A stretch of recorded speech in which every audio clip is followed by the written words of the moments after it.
రామునితో పరిచయం.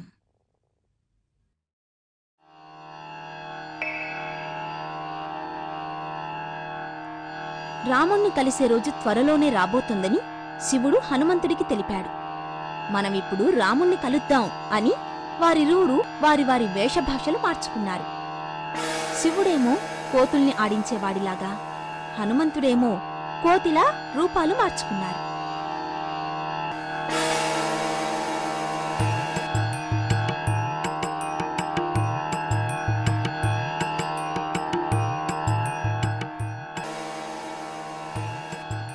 వారు అయోధ్య వైపుకు ప్రయాణం సాగించారు.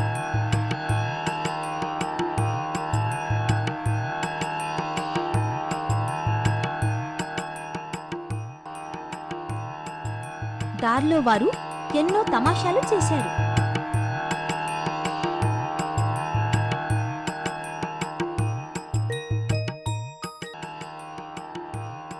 అక్కడ రామ లక్ష్మణ భరత శత్రుఘ్నులు ఒక బావి దగ్గర బంతి ఆడుకుంటూ ఉండగా చివరకు వాళ్ళిద్దరూ అక్కడికి చేరారు. వారు ఆడుకుంటున్న బంతి బావిలో పడిపోయింది.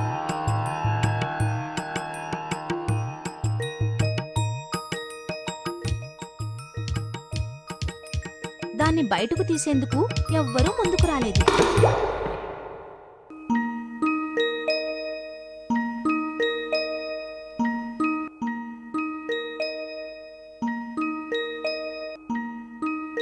దూరం నుంచి వస్తున్న ఆ కోతి ఆ నలుగురి అన్నదమ్ముల దగ్గరికి వచ్చింది. వారు ఆ కోతిని బంతిని పైకి తేగలవా అని అడిగారు. వెంటనే కోతి బావిలోకి దిగి బంతిని పైకి తెచ్చిచ్చింది. వాళ్ళు ఎంతో సంతోషించి ఆ కోతిని తమ భవనానికి తీసుకుని వెళ్లారు.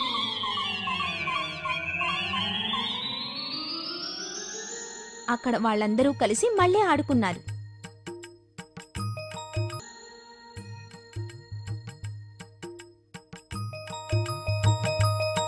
అందరూ చాలా సంతోషించారు.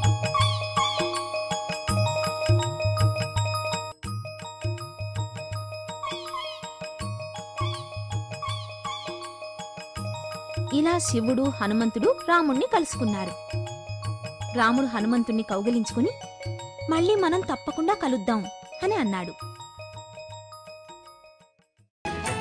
ఒకనాటి నీ బాల్యమిత్రులు అయిన ద్రోణాచార్యుల వారిని అవమానించినందుకు నిన్ను బంధించి తీసుకువెళ్లడానికని వచ్చాను. ఎవరు నీవు? ఏమా వాచాలత?